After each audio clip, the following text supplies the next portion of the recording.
With each passing day, a new Nobel Prize for the year 2023 is being announced. And after the Nobel Prize for Medicine and Physics had been announced, now it's time for the Nobel Prize 2023 in Chemistry.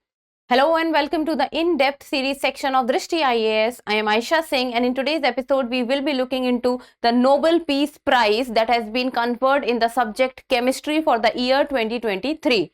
So, first of all, about the timeline, first we'll be looking at the news, then what has been the discovery of quantum dots for which the Nobel Prize has been conferred in chemistry, then what are the applications of nanoparticles and what are nanoparticles and what role does they play, and in the end prelims MCQ. Topic is of importance for quick facts for prelims. So let's begin. The news talks about Chemistry Nobel 2023. Winners showed how particles sizes changes their behavior and why that's important. Particle size change their behavior. Now this is an important line here, and this line sums up the discovery for which the Nobel for Chemistry has been conferred. So these are the three scientists that has been conferred with the Nobel Prize for Chemistry. First is Mongi Bawendi, that is MIT, USA. Then Louis Bruce, Columbia University, US, and Alexei Akimov, that is also Nanocrystals Technology, USA. So three of them are working in US. So the Nobel Prize in Chemistry for the year 2023 has been awarded to three scientists, and that is Akimov, Bruce, and Bawendi, for the discovery of quantum dots. Now you need to remember this, that for which discovery the Nobel Prize for Chemistry has been conferred, and that is the discovery of the quantum dots. So what is quantum dots? We will be going into in the detail in the coming slides. And the methods to efficiently produce nanoparticles that showed some desired deviant behavior. Okay, now let's begin with very simple things. So you're able to see this image. So these two bricks are of silver while these two are of gold. So when we talk about chemistry, there are few of the fundamental rules that we used to follow till the discovery took place by these three scientists, and the fundamental rules that we used to follow in chemistry was that if we have two different entities of gold, like for example, imagine there is one gold brick while on the other hand there is a small gold coin. So both gold brick and gold coin, irrespective of the size, that gold brick is bigger in size while on the other hand gold coin is smaller in size. So we used to think that even though the gold brick is bigger in size while the gold coin is smaller in size, but both of them consist of the same element. So both, even though the sizes are different, but both the gold entities, which are very different from each other in sizes, but they have the same element. So we used to think that fundamentally also the matter within them will also be same, and this is also same with regard to silver also. But if we talk about gold and silver separately, then gold brick and gold coin might have the same matter because of gold, but silver and gold will be different from each other because silver is composed of different matter while gold is composed of different matter. So both of them, if taken together, will have different particles and will have different properties to show. But if taken individually, then gold brick and gold coin will show similar properties while silver coin and silver brick will show similar properties. But silver and gold, both of them, if taken individually, will show different properties from each other. Now this is what was the point, that even though irrespective of the size, that something is bigger in size and something is smaller in size, but if both of them have the same element or same matter involved in it, then both of them will have the same properties. This was the fundamental rule which used to follow in chemistry till the time Akimov, Bruce, and Bawendi had made their theory and their innovation. So now let's look at how they have changed and have, first of all, they challenged this theory that even though if both of the particle have the same element, but the bigger particle and the smaller particle will show different properties. Now this is what three of the scientists have said, that till the time the rule which was followed, that irrespective of the size the properties would be same, but they said that the size matters. The bigger size and the smaller size particles, even though they have the same element, they are of the same element, but still the properties that they project would be different. The bigger particle will show different properties, while the smaller particles will show different properties. So let's see how did they challenge this theory. Now about the discovery.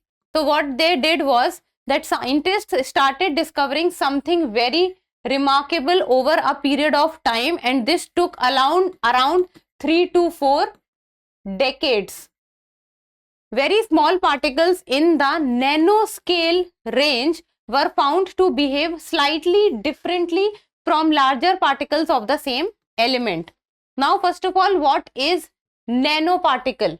Nanoparticle is a particle which is considered to be very small, even though it is bigger in size as compared to atoms, but it is very small. It is 10 to the power minus 9 if we talk about nanoparticles. So they are bigger in size as compared to electrons or the subatomic level or the atomic level, and the size is 10 to the power minus 9.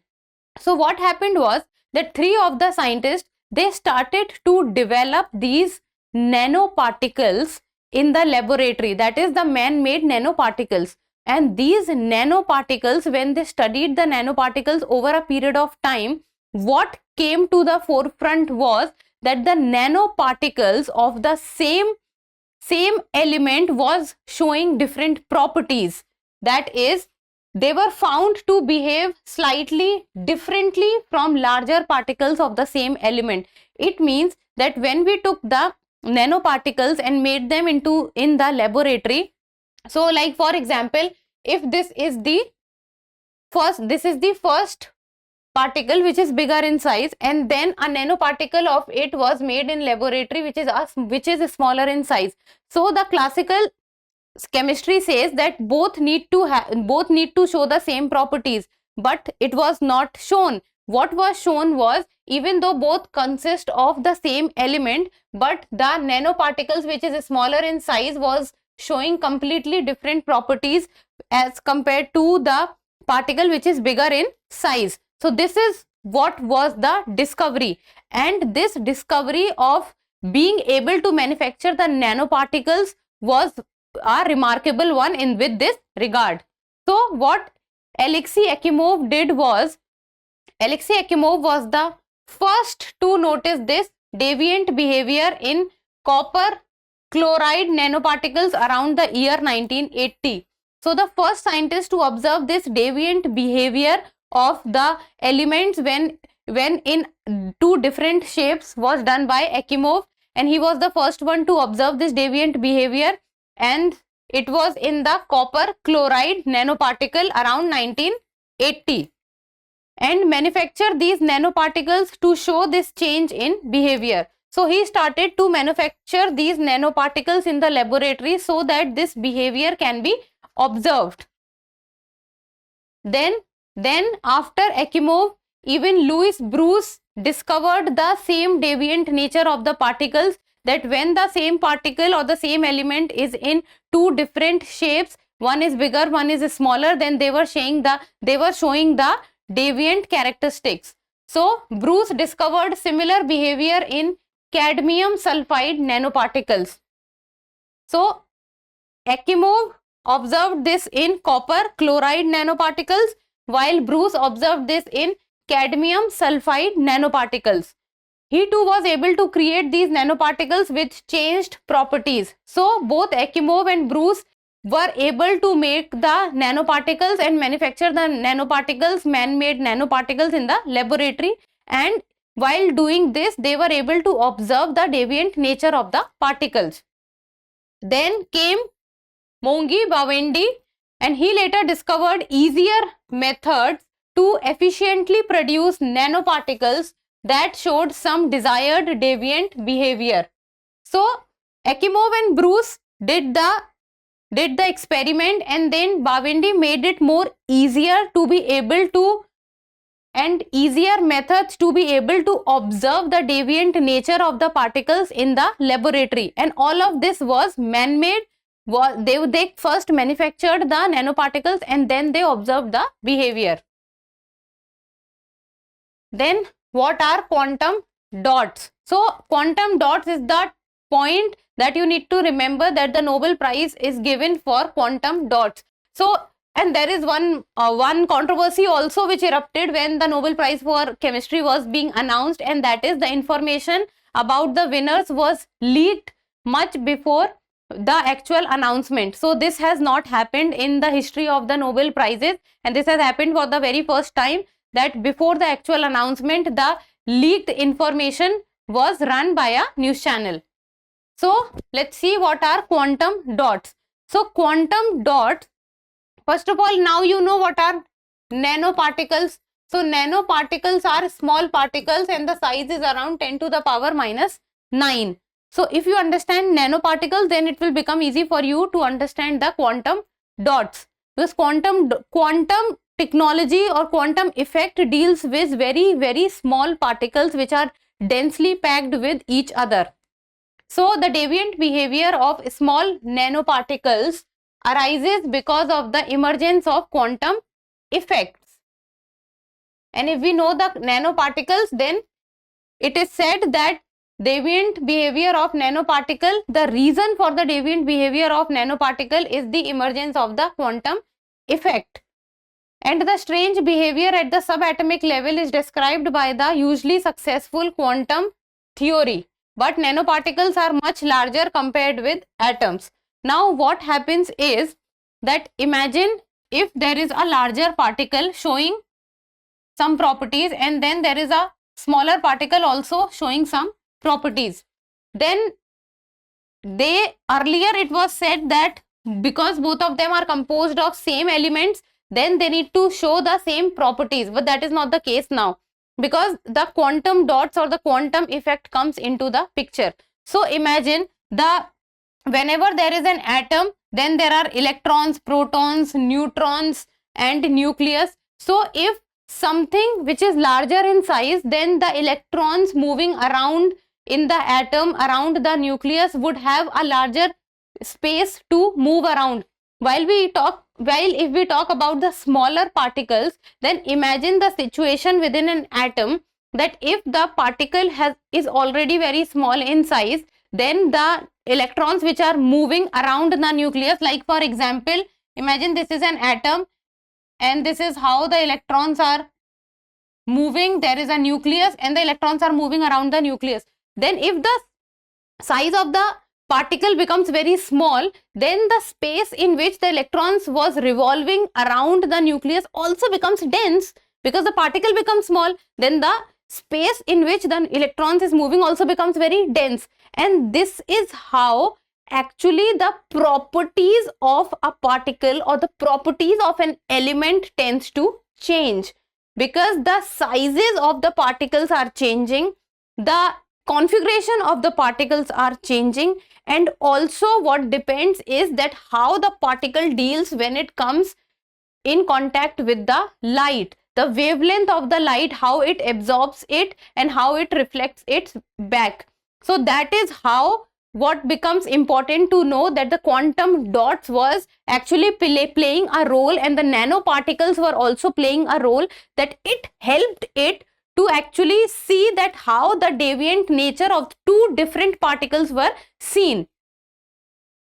So nanoparticles are much larger as compared to atoms. When the size of particles was reduced to nanoscale, it could give rise to quantum effect.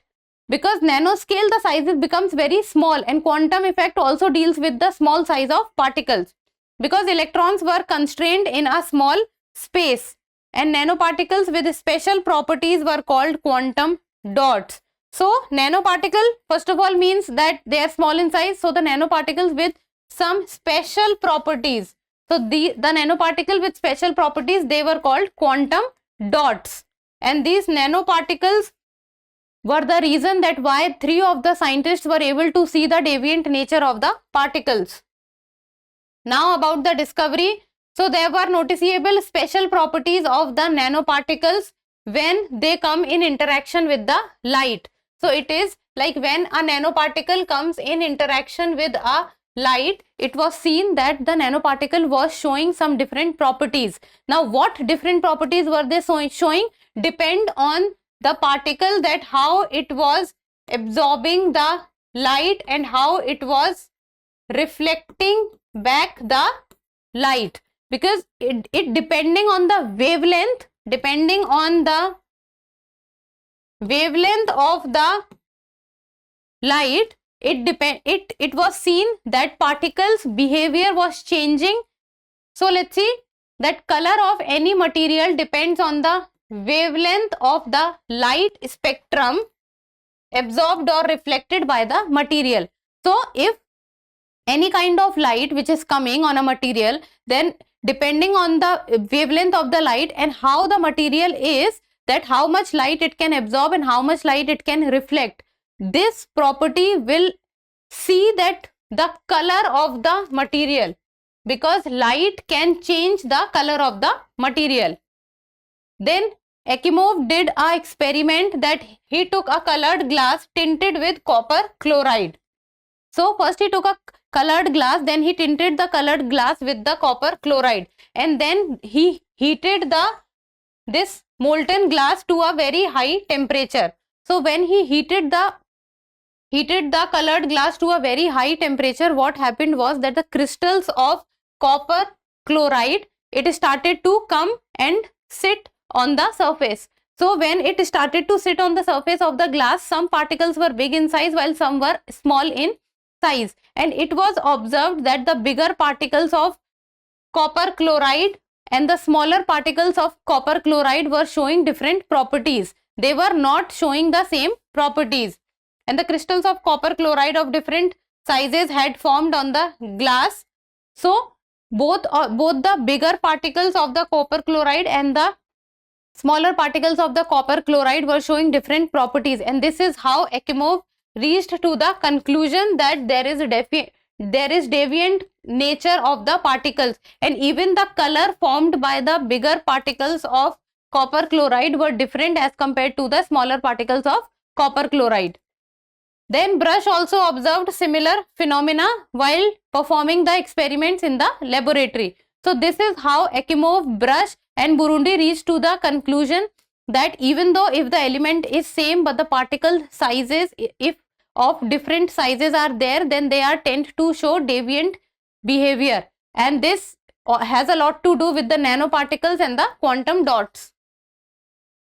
Now applications of nanoparticles, that how this discovery is very helpful for the humankind, and that is that the nanoparticles or the quantum dots, they are part of a variety of modern appliances, like for example television, you can say QLED and OLED screen. So the screen that are present in our homes also, it has a lot to do with the quantum dots, and that is how because of it we are able to see the pictures on the screen.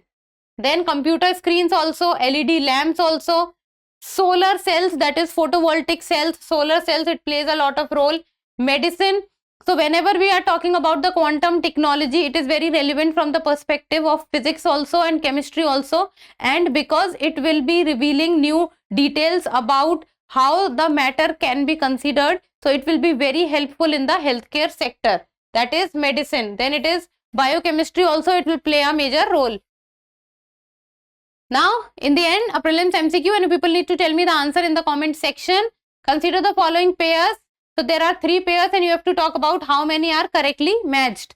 First is Physics Nobel Prize 2023, Agostini, Krauss and Huillier.